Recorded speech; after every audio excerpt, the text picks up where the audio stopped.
Hi, I'm Jim Trollinger, and this is not a far-fetched Costa Rican story by any stretch of the imagination. When I bought my first car here, you buy a car here different than you do in the United States. You have to go to a lawyer here. And the lawyer then handles the tramites, handles the business, and the lawyer goes to the Department of Motor Vehicles to handle the transactions. You don't do that at all. Only the lawyer does.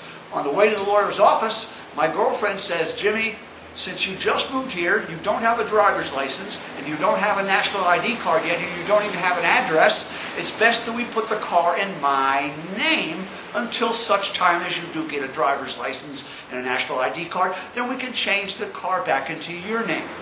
Of course, I didn't know that in this country you can buy a car without a driver's license, and you can buy a car without any insurance. I didn't know that, of course. In the United States, we can't do that. So I told her, okay, fine. Of course, this is one of the oldest Costa Rican tricks in the book. After the vehicle or the property or the house or whatever is in their name, you're never ever going to get it back. Well, it was only a $2,500 investment, so it wasn't that big of a loss. Except that I kept hounding this girl for my car. So she would call me repeatedly and tell me she was going to kill me. She would put someone on the telephone that told me they were going to come and kill me. So then one night about 3 o'clock in the morning, I wake up to a kind of a slap and a bang, and I look around and I can't figure out what the noise was, and I thought I heard somebody walking on my roof.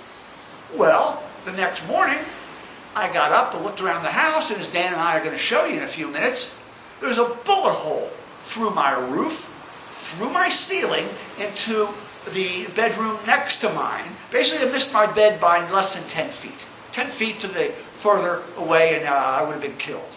So I wake up to find the bullet. I thought it was a dead bug. I see this thing laying on the floor. It's a piece of lead. I look up. There's a bullet hole in the ceiling and a bullet hole in the wall where it bounced off the wall. So, of course, I call the police. Not only that, I call an ex-friend of this gal's who said, "I'm surprised you're still alive. Andrea's been telling everybody she's going to pay somebody to kill you." And I said, "That's exactly what happened. She did pay somebody to kill me. I've got the bullet, I've got the holes in my roof, I've got the holes in my ceiling to prove it. So let's go to the federal police, like the FBI." Well, they came out here. I made them climb up on the roof with me and take pictures, and basically they said, "You can't prove she did it."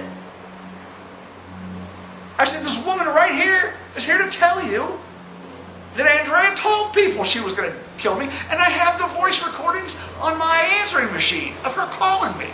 So how can you say there's no proof she did it?" "Well, we can't prove she tried to kill you." And that's typical Costa Rican story. But really, to be killed over $2,500, they'll kill you for $5. They'll kill you for $5. $2,500 is nothing. The only good thing is she totaled the car a few weeks later drunk and lost the car. So I feel good about the fact that she lost the car. In fact, it's in a lot, it's in T-Bass. It's in a lot not far from here. I saw it Saturday at Veronica, when I went to Veronica's. Yeah, so I can see my wrecked car sitting in the lot because she can't drive anymore. So she tried to have me killed, and she told me she was going to do it. She had somebody else say they were going to kill me.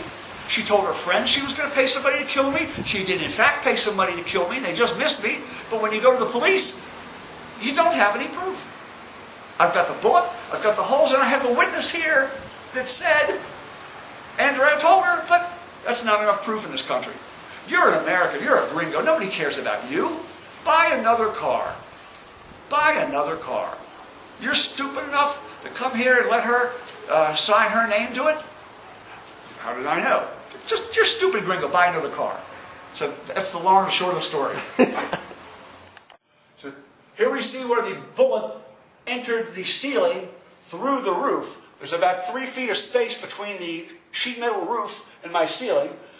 You can see the lead mark where the lead bullet bounced off the wall, and it landed here on the upturned bed.